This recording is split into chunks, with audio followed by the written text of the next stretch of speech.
Hola, soy Pío Salvador. Me levantaba hoy con una nueva reflexión después de varias semanas recibiendo multitud de mensajes de WhatsApp, de ver publicaciones en redes sociales de mi entorno, amigos, conocidos, criticando tanto al gobierno como otras veces a la oposición, sobrevalorando o subestimando qué hubiera pasado si se hubiera previsto de otra manera esta situación o incluso si hubiera otro partido en el gobierno. Es curioso la necesidad que tenemos siempre de aferrarnos, de pasar, de dar aire a una cantidad de noticias negativas, así como verlas constantemente en las noticias, aunque algunas de ellas puedan ser falsas. Y enseguida, en cuanto la tenemos la necesidad de pasarla a nuestros contactos, a los demás, y comentarlas e incluso sacar lo peor de nosotros. Muchas veces lo digo, cuando nosotros queremos tener una buena salud, un buen estado físico, es fundamental la nutrición. Aquello que ingieres, aquello que metes en tu cuerpo, va a ser determinante en cómo te encuentras. Si comes basura, seguramente te sentirás como basura. Pues lo mismo pasa con las noticias. Yo te recomiendo tener una dieta hipoinformativa. Es decir, no quiere decir que no sepas absolutamente nada de lo que pasa en el entorno. Obviamente tienes que conocer cuáles son las medidas del gobierno, si hay que estar confinado, si es teletrabajo, cuándo termina la cuarentena, pero hasta ahí. Todo lo demás, todo ese exceso de información, lo que va haciendo es contaminar tu mente. Y es complicado, si tienes la mente sucia, poder tener una buena actitud para afrontar lo que nos viene, que no es poco. Es curioso también que en pleno siglo XXI, ya bien entrado porque estamos en el 2020, siga existiendo la ideología de partidos. No puedo entender que haya personas de mi entorno, muchas personas que conozco, que votan a un partido o no votan a otro partido como si se tratara de un equipo de fútbol. Tienen la misma sensación, de hecho tampoco lo puedo entender en el fútbol. Puedo entender que puedas simpatizar con un equipo de fútbol, pero no que tengas agrias discusiones cuando tu equipo gana o pierde por discutir con otra persona. En política todavía lo entiendo menos. Al menos las plantillas del Valladolid, del Betis, del Barcelona, del Madrid, del Sevilla, del Málaga o del Granada no deciden sobre nuestros impuestos ni toman decisiones presupuestarias y de gobierno. Tampoco puedo entender que en 2020 años de nuestra era, sigamos aferrados a la ideología de izquierda y de derecha. Esto podría ser lógico a principios del siglo XX, que hubo muchos movimientos convulsos, en la mitad del siglo XX, o todavía más importante en nuestra democracia, en el periodo de transición tras la dictadura, en la cual era necesario cohesionar a personas que tenían sentimientos totalmente encontrados, personas que tras la guerra civil podían ser de un corte ideológico llamado de izquierdas o de derechas. Hoy día, 40 años después, yo no le encuentro ningún sentido. No sé por qué motivo no puedo ser muy amigo del antiguo alcalde de Granada, que era del PSOE, que era Paco Cuenca, o tener un gran aprecio al actual alcalde de Ciudadanos, Luis Salvador. No sé qué hay de malo en admitir que el mejor alcalde que he visto en mi vida es Paco de la Torre, que pertenece al Partido Popular y es alcalde de Málaga. O que en Izquierda Unida no hay buenos políticos, cuando he conocido al alcalde de Pedrera, Antonio Nogales. O, por ejemplo, del Partido Andalucista, Javier, cuando yo estuve en la época en Frigiliana, o el mismo alcalde de mi pueblo, Mariano, al cual le mando un abrazo enorme. Mirad, yo he estado trabajando por cuenta ajena 22 años, 12 años en la iniciativa privada, en la empresa privada, y 10 años en el sector público. He emprendido negocios y también he emprendido un proyecto deportivo, un club de waterpolo. Pues en ese tiempo me he cruzado con cientos de políticos, desde concejales a alcaldes, a concejales de la oposición, consejeros, multitud de políticos, y no podría decir que solo son buenos los de izquierdas o los supuestamente de derechas. Hay políticos buenos y malos en todos los bandos. Siempre defiendo que en la vida hay que ser flexible. Debemos estar dispuestos a cambiar de opinión en algún momento. ¿Por qué? Porque nada es inmutable. El mundo cambia, queramos nosotros o no. Otro tema curioso es escuchar en campaña electoral a muchísimos políticos prometer la creación de 2 millones de puestos de trabajo, llevando a cabo una serie de medidas que algunas son peregrinas. Mirad, los puestos de trabajo no los crean los políticos, los crean las empresas, los crean los empresarios y emprendedores de este país, que no son empresas del IBEX, son pymes, son pequeñas y medianas empresas que muchas veces son negocios de 2, 3, 4 trabajadores y que veremos a ver cómo pueden afrontar esta situación de estar cerrados durante mucho tiempo. Va a ser muy complejo para ellos y verdaderamente son las personas que generan riqueza en este país. Si un político, un gobernante quisiera crear 2 millones de puestos de trabajo, tendría que hacer multitud de oposiciones, de ofertas de empleo público para que la gente se presentara.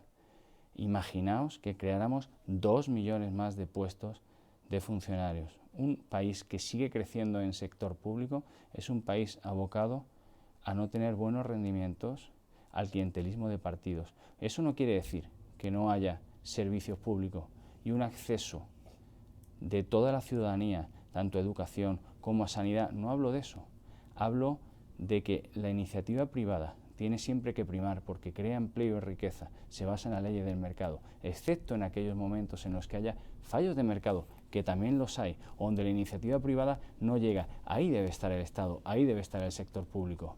Y en aquellos funcionarios que obviamente tienen que tener la inviolabilidad, como los jueces, los policías, los notarios. Siempre existirán funcionarios, de hecho hay funcionarios fantásticos y hay empleados en el sector público estupendos. Pero el sector público per se es complejo en tanto en cuanto el dinero no es de nadie. Un buen gobernante, en mi opinión, debiera de ser como un árbitro de una competición deportiva. Fijaos, en todas las competiciones deportivas, el árbitro es tanto mejor cuanto más desapercibido pasa. Cuando todo se centra en el juego, en los contendientes que están haciendo esa competición, para un mayor disfrute del espectador. En cuanto el árbitro se convierte en alguien protagonista, algo falla, algo está pasando mal y el espectáculo deja de producirse.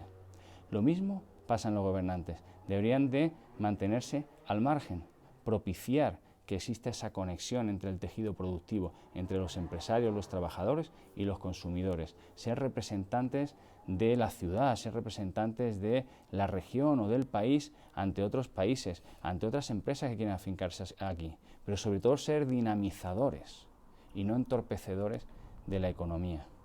No tienen que meterse a producir, no tienen que tener ideas nuevas sobre montar empresas públicas, simplemente tienen que hacer que los distintos empresarios, trabajadores, particulares, ciudadanos se entiendan. Así todo funcionaría mejor, al menos es mi opinión. Pero claro, ¿cómo lo haces? Cuando cada legislatura la capacidad de los políticos que tenemos y su nivel de educación es más baja. Pero ahí quería yo llegar. El nivel de educación y de preparación de nuestros políticos no es ni un milímetro más alto que el nivel de conciencia que tienen los ciudadanos y el nivel de preparación. Son un fiel reflejo de nuestra sociedad. En muchas ocasiones, cuando hay unas elecciones, decimos, pero bueno, ¿quién habrá votado a fulano? ¿Quién habrá votado a este presidente? Pues mira, lo ha votado muchísima gente. Muchísima gente ha votado a esas personas que ahora mismo están en el gobierno. Con lo cual tenemos que hacer una autocrítica, una reflexión, porque es un proceso en el cual solo pueden salir por representación política, por el sistema que tenemos de partidos y la ley electoral, que de hecho, en mi opinión, habría que cambiarla. ¿Por qué tengo que votar a toda la lista que aparece en un determinado partido? Porque no puedo escoger a aquellas personas que creo que me tengan que representar. No entiendo tampoco que deba haber una disciplina de partido en los votos en un Congreso de los Diputados si en una determinada iniciativa legislativa no estoy de acuerdo, debería tener la libertad de poder hacerlo. Por eso no entiendo tampoco la rigidez del sistema de partidos y eso también debería de cambiar. Pero ojo, hablando del nivel, hablando de la preparación, de la capacitación, en mi opinión, un representante político de alto nivel no puede llegar ahí si antes no ha estado trabajando en la empresa privada o pública teniendo puestos de responsabilidad. Una persona que no haya sido empresaria, que haya tenido que pagar los seguros sociales y las nóminas a final de mes, que haya tenido que hipotecar su vivienda para poder invertir en el negocio, que haya tenido que adelantar dinero propio, como a mí me ha podido pasar, para que cobraran sus empleados o para pagar el IVA o los impuestos. Si alguien no ha sufrido eso nunca, no puede estar en la cabeza de un empresario o de una empresaria que está pasando dificultades. Al mismo tiempo, si una persona no ha trabajado por cuenta ajena en una empresa privada o pública, manejando presupuestos, con varios años de experiencia tomando decisiones, ¿cómo le podemos dar la posibilidad de manejar una concejalía o de manejar una región o un país? No tiene sentido que nosotros le pidamos a un nivel intermedio de la administración un título universitario o experiencia, incluso un idioma con un determinado nivel, y para ser ministro o consejero o consejera de una comunidad autónoma no exista ningún requisito y que estén manejando presupuestos de millones de euros con muchísimas personas implicadas y con muchísima repercusión en cada una de las medidas que adoptan. Fijaos, os voy a poner un ejemplo. Imaginaos que estáis trabajando durante 35 años y después de una dura carrera de trabajo ahorráis 150.000 euros. A algunos les parecerá mucha cantidad, a otros poca, porque para iniciar un negocio no es mucho dinero. Imaginaos que son todos vuestros ahorros y apostáis a una idea de negocio, que además de eso necesitáis pedir un préstamo de otros 100.000, una inversión de 250.000 euros. ¿Por qué? Porque queréis tener una mayor generación de ingresos para el futuro, para la jubilación, y al mismo tiempo procurar, por ejemplo, un trabajo a tus hijos para que puedan vivir de esa empresa. Imaginaos que desconocéis mucho el negocio y tenéis que contratar a un director o una directora general al frente de todos los ahorros de vuestra vida. ¿Contrataríais de director general a alguno de los representantes políticos y dirigentes que tenemos? Esa es la clave, porque esas son las personas que están manejando millones de euros de presupuesto. Pero claro, el dinero público no es de nadie.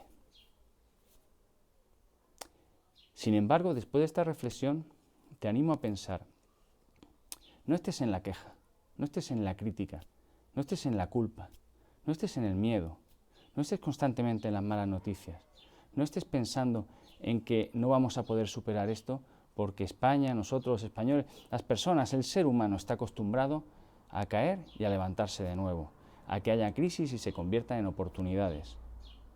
También hay cosas buenas aquí. Estamos acostumbrándonos a hacer teletrabajo, estamos aprendiendo a vender online, estamos entendiendo que el modelo productivo está cambiando, que tal y como lo conocíamos, oye, pues que tenemos que aprender cosas nuevas y también eso nos ayudará. Pero al mismo tiempo, si quieres quejarte, fantástico, ¿por qué no te afilias a uno de los partidos al que más te guste y te presentas a las elecciones? ¿Por qué no creas tu propio partido? Pero no, es mucho más cómodo poner a pelear a los que están gobernando. Fijaos, yo he sido muchas veces representante, por ejemplo, en mi clase, en la universidad o en el colegio, cuando era más joven.